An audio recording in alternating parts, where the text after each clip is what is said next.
Hello, you wonderful people, and welcome to another episode of SuperFantaFi. This being the show where I talk about TV shows of the supernatural, fantasy, and/or science fictional genre. For today's episode, I'm going to talk about the season 1 finale, maybe even finale of Lazarus. Great episode. A lot of really interesting things went down in this episode, so let's break it down. Okay, so first and foremost, we are picking up where the last episode left off. At the INSCOM headquarters, we have Abel and Schneider facing off because it's like, not only am I here for Hirsch, I'm also here to arrest you on all the stuff that you've been a part of, because the incident at the airport where what was originally the basis for HAPNA ended up leaking, it was the local cops and INSCOM duking it out, and it led to that gas leaking out, and that ended up killing everyone at the airport. Well, basically Schneider has been trying to cover his tracks ever since. So I guess maybe him saying like, oh, like the Lazarus team was put together for not only finding Skinner but also unraveling all of this. I guess there was some truth to it. Granted, the Lazarus team was never in the know, but it seems like Abel and Hirsch, well, I mean, obviously this is Abel's operation, so him and Hirsch, maybe even the president, because I'm sure she probably co-signed a lot of this stuff. Probably they're the only ones that were in the know, but the squad themselves were none the wiser. So all the while that's going down, it's kind of like, you know, they just found out where Hirsch was. We had, was it Dr. 909? He's helping hack into the Hundun program to find out what it was, and it turns out it was a government-funded thing to make assassins, but it turns out Soryu ended up killing everyone, including the teachers. Now, I don't know that was the exact purpose, but the last teacher alive is like, good, you are the masterpiece, you are the monster we made, and no one could ever like have control of you. And how we would do that is by wiping your memory. So they're the reason why the dual personality of HQ, I guess, was like subconscious thing they created. Because that's why I'm like, almost, did they purposely create this program to be like, we wanted only one survivor, or was this guy like the one who set Soryu free in a sense? Was he just some mad guy like, oh, I want to create the perfect monster? That's what this program is all about. And now that I have, you'll never be chained or bound to anyone because you're handler is yourself, so you're kind of only serving you only work for you. Well, I mean, you take on clients, but you get the point I'm trying to make. So that was interesting, and obviously how this whole thing plays into the Hundun, because the Hundun was supposed to be the representation of, like, you know, this being without a mouth or eyes or anything. It's supposed to be this faceless creature, which is what they're supposed to be as these assassins. They were meant to be faceless monsters. And yeah, and there was a guy who was from the ministry, I think the Chinese ministry, who like exposed all this, but immediately after like he was documented on what he said, he was immediately killed afterwards, tying up any loose ends. So I don't know if that's like some self-preservation thing buried within Soryu to do that, or maybe that was some other organization shutting him up because it's like, we want to denounce this ever existed. So might not have been Soryu, or maybe Soryu was hired out by the government to, you know, deal with this whistleblower. Whatever the case may be, that's where the Hundun situation lies. I mean, we kind of had an idea that everyone's dead, but like knowing like everyone is involved, well, at least the teachers and the students there. I mean, whoever led the program might still be alive and out there and was just covering their tracks, but it seems like this was a one and done. I mean, who knows? Secret programs are there, so like there could be others out there we're not aware of in that same vein, but it seems like maybe all the main orchestrators died there when Soryu went on his rampage. But either way, so we also have Axel, you know, seeing the message on his phone, but he's like, oh, I can't go anywhere. I'm like, the bastard's going to get up and walk away, isn't he? He's like, yep, the moment Millie's back is turned, what does he do? He walks and goes there. But at the same time, Schneider had already put, you know, word into like, still has INSCOM people looking after. They're specifically going after both Axel and Soryu because Soryu was hired out to kill Axel, and he knows why, and he knows too much, so he needs to be killed. But Schneider even made a reference to Abel. It's like, oh, let's see if that lone survivor will be enough. Like, let's see if they'll be sticking around. Talking about Axel, and so they're targeting them. The two of them are duking it on top of a building because the reason why it's like, well, I was hired to do a job and I see it through regardless because that's just how he operates. That's kind of his weird code. But then there's also the element of, you know something, so I'm trying to get an answer out of you too. So it's a twofold. I need to kill you for a job, but I also need an answer to what happens to the Hundun afterwards, because I guess it's connected to the trigger inside of himself of like he's thinking, because he says it later on, like by remembering the conclusion to that, he's able to remember everything. And I think because there's some part of his mind like racking, trying to remember something, but he can't quite grasp it. I think all of that is what's driving him even more insane of like, I need an answer to what happens to Hun Dun. So him and Axel duke it out. Granted, Axel's not in the best condition. I mean, granted, Soryu's in way better condition, to be fair. Like, he got hit a little bit, cut by like a hatchet or whatever, but like, Axel full blown took like a spear to the gut. So, and he's only been recovering for like 4 days, so he's still pretty rough at it. But yeah, still putting in the effort. They're duking it out. Luckily, like the INSCOM people showed up when they did, because that distracted Soryu long enough that he pulls out like a freaking rocket launcher or rocket launcher, shoots down the helicopter. It crashes into the building. Luckily, the area was already like evacuated. I'm surprised. I mean, I guess they didn't want to make any big stink, because I was about to say, I'm surprised they didn't lean into like, this is a terrorist thing. It's like, well, that would make people panic even more, draw more attention. But it's like, hey, just leave the area, evacuate the area. Luckily they did, because holy shit, like the statue falling down the building, slicing into it. Then we got Soryu trying to like grapple hook his way past some of the rubble. You got Axel doing his thing, injured, still parkouring through some falling rubble.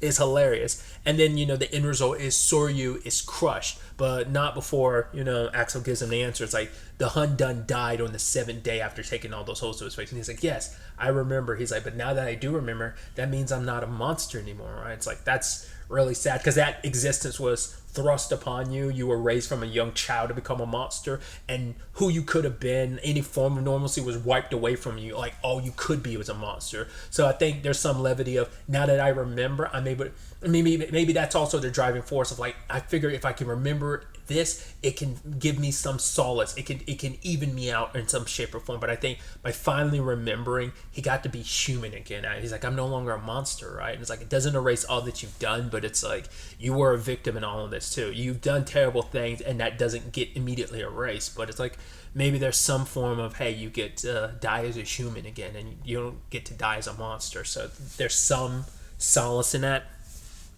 Either way, Chris had went after Axel, so they link up. Obviously, Elena and Doug are on their way as well. Hirsch got rescued, and she's on her way. And I guess eventually Leland made his way there too. But on their way, Abel explains everything. And I figured there had to be something to it. I didn't realize that this is what this whole thing was about. It all goes back to that incident over 3 years ago at the airport, because they were building, the U.S. government was making weapons, and Skinner found out about it, and he wanted to expose it in Europe, and that's when things popped off at the airport, leading to a lot of people dying. They covered it up to try to make it seem like it was a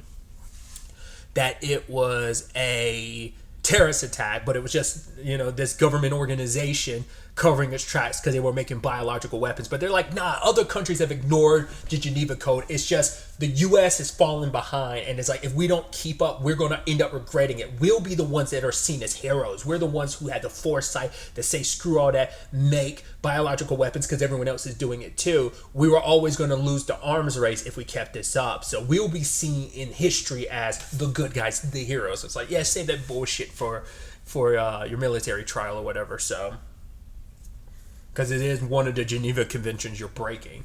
But either way, that was what Skinner was up to.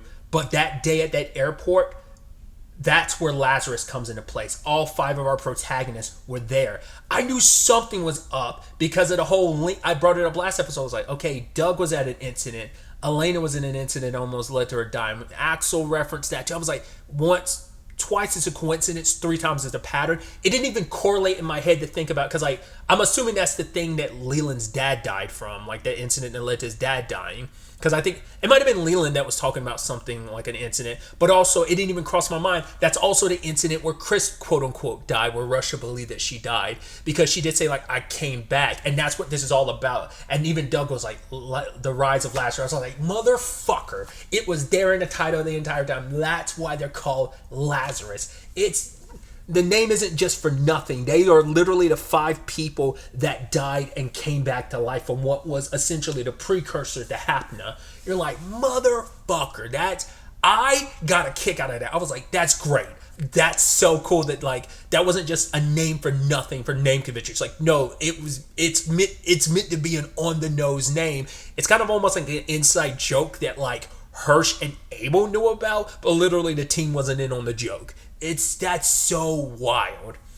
But yeah, their genes mutated and basically gave them into immunity. They're the only ones. These 5 are actually the only ones not like affected by Hapna. Like they were never they were never going to be affected by the ticking clock, because they've already been affected by it and they have an immunity to Hapna. So yeah, like fuck, dude, that's so interesting. That's so fascinating.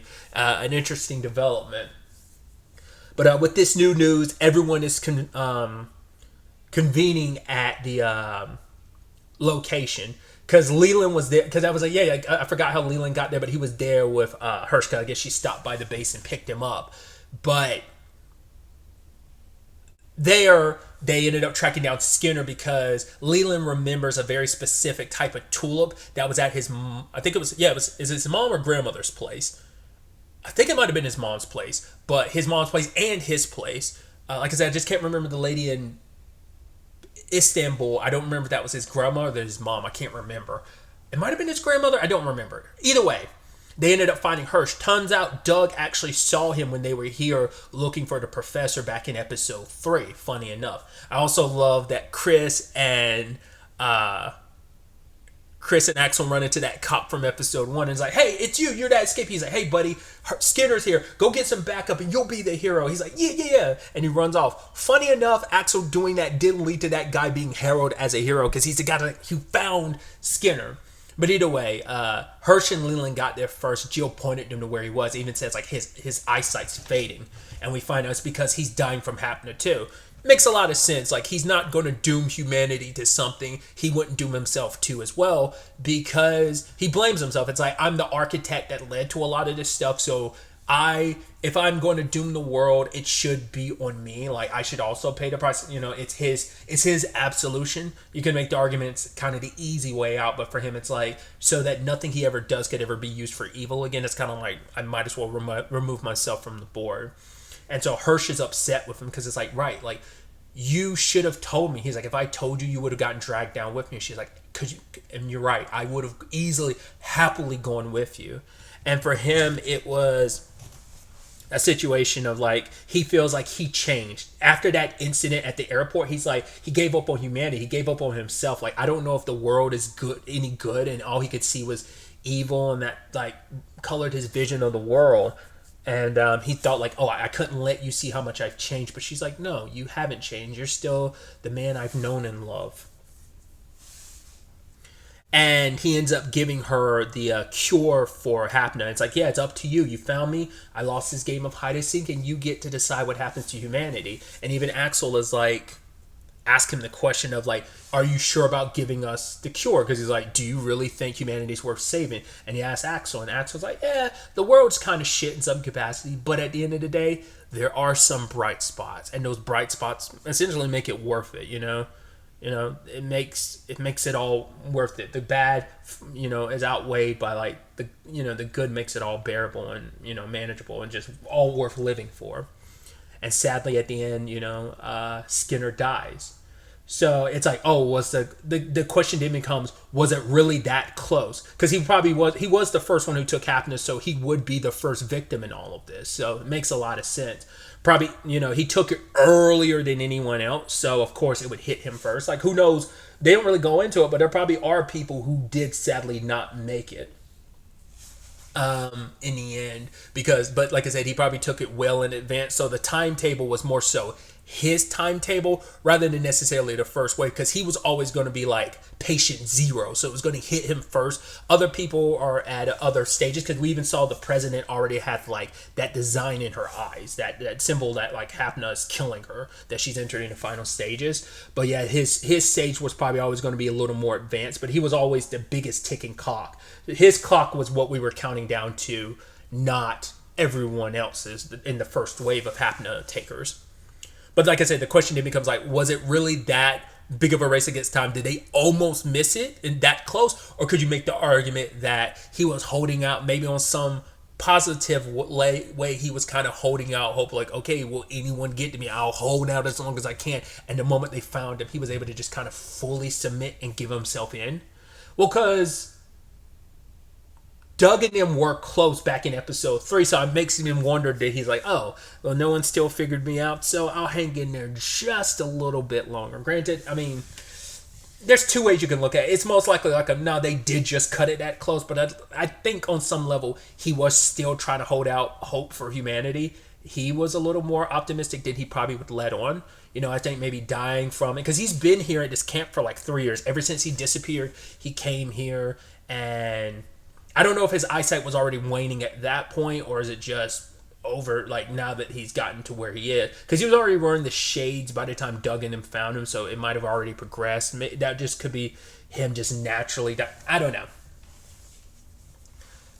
But when it's all said and done, though, it's like, well, the Lazarus squad pulls out their straps because, like, hey, yo, pulling it out on Hirsch, being like, well, we kind of are like loose ends that need to be taken care of, which was always the plan, them getting watched. Leland told them everything, but it's like, no, we're not doing it anymore, because Abel, the other thing he got from the president is an executive order to clear them of everything. Like, them doing what they've done, their reward for all of it is their histories are scrubbed. No one's going to be looking for them. But Abel asks them, do they want to stay on as the Lazarus team? There's still some good that can be done out there in the world. And, squad one by one says yes, including Axel. So that's where things stand. So just a nice little epilogue. We catch up with people. We see Doug getting examined by Millie. I'm assuming, like, well, didn't fully get the proper care in Pakistan. Like, with everything going on, didn't have time to get properly recovered, especially considering, like, well, Inscom was there to kind of keep an eye on him, so probably didn't get the full, like, experience all the medical treatment he needed to before they ended up having to bail out of there. We see Popcorn Wizard, kind of blanking on her name, even though we learned it last episode. I'm assuming that was her, like, on the phone with, like, Elena, maybe. We see Elena with Dr. 909, so I guess maybe, like, he's sticking around maybe to help out. I don't know. I mean, it'd be funny if she's yelling at him because, like, she was pointing at, like, her setup, because I guess maybe he hacked into some other stuff. It's like, yo, stay out my business. I'm the hacker of the team. We even saw her best friend from the cult kind of out there. Like, even though there was kind of bad blood there at the end, she seems to be out there enjoying her life. So I'm curious if her and Elena ever link up at all. We had Hirsch visiting Skinner's grave. We had Axel just, the last shot being of, like, Axel just chilling at the base, relaxing. Of course, nearby is his good cat buddy. Leland going to visit his mom, his sister. Good to keep that promise. And then Chris throwing out flowers. I'm assuming it's from, like, her lover from, like, the episode where we found out about Chris's past. So I'm assuming that was her kind of giving, like, still being alive, and it's like, well, this is kind of my way to say goodbye to you after everything. There was just so much going on, so I didn't have time to properly say my goodbye to you in a lot of ways. So now this is it, because I'm alive and I'm still going, because I was on a ticking clock, so there's a good chance I would have been reunited with you, but because I'm still here, If you are curious, if you never looked into it yourself, I looked into the name at the end, the rest in peace to Keiko Nobumoto. She was a screenwriter, a TV screenwriter, and some of the stuff she worked on, she was the head writer and creator of Wolf's Rain, which I had no idea. and she wrote on Space Dandy, Samurai Champloo, Cowboy Bebop, or just to kind of name a few. I don't know if she had like a close relationship with Shinichiro Watanabe, because those were like some projects he obviously was a big part of and stuff. So I don't know if they had a close relationship just because of stuff like that. But she was kind of an early advisor on this series. Obviously, it came out after she passed, because she sadly passed to cancer December of 2021. So it's been a while. So you're like, oh man, that sucks.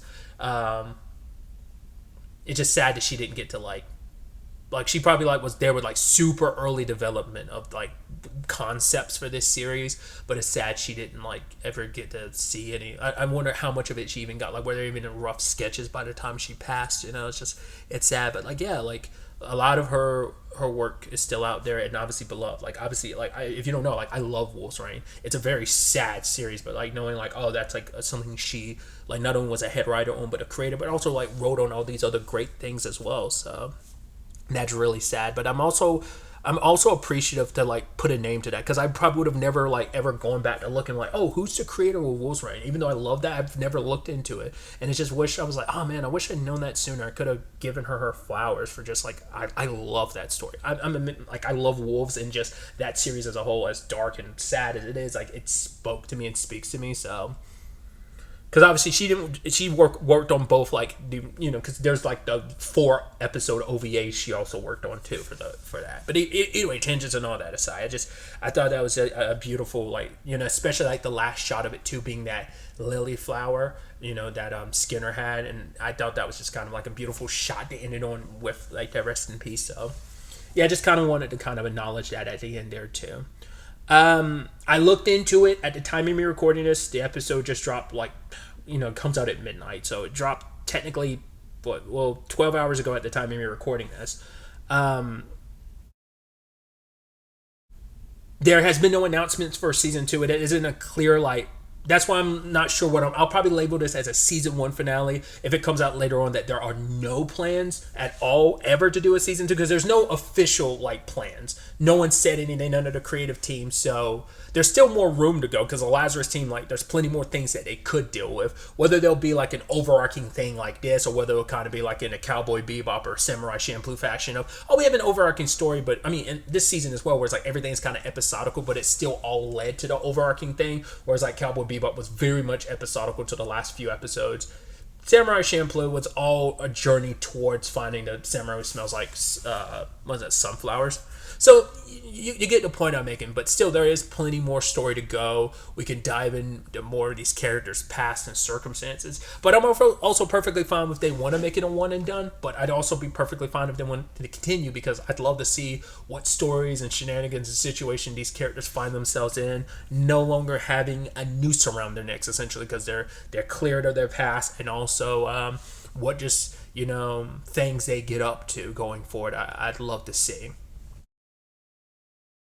But that's where things currently stand. Like I said, if this ends up being a one and done, I still want to thank everyone involved with the series making this happen. Obviously, once again, major shout out to Shinichiro Watanabe for being the creative force behind this. So him and the team, the animators at Mappa, everyone involved from top to bottom in this series. Thank you for this great series. I thought it was a hell of a ride. And, once again, whether it's a season 2 of this or whether it's just some other future project in the future, I hope everyone the best of luck with their future endeavors. If this is where things end, we'll end things here. But once again, fingers crossed, hoping that maybe there will be a season 2. We'll see. But really, that's all I want to talk about. Till the next time we meet, be happy, be safe, live life to the fullest, and enjoy it. Good day and goodbye.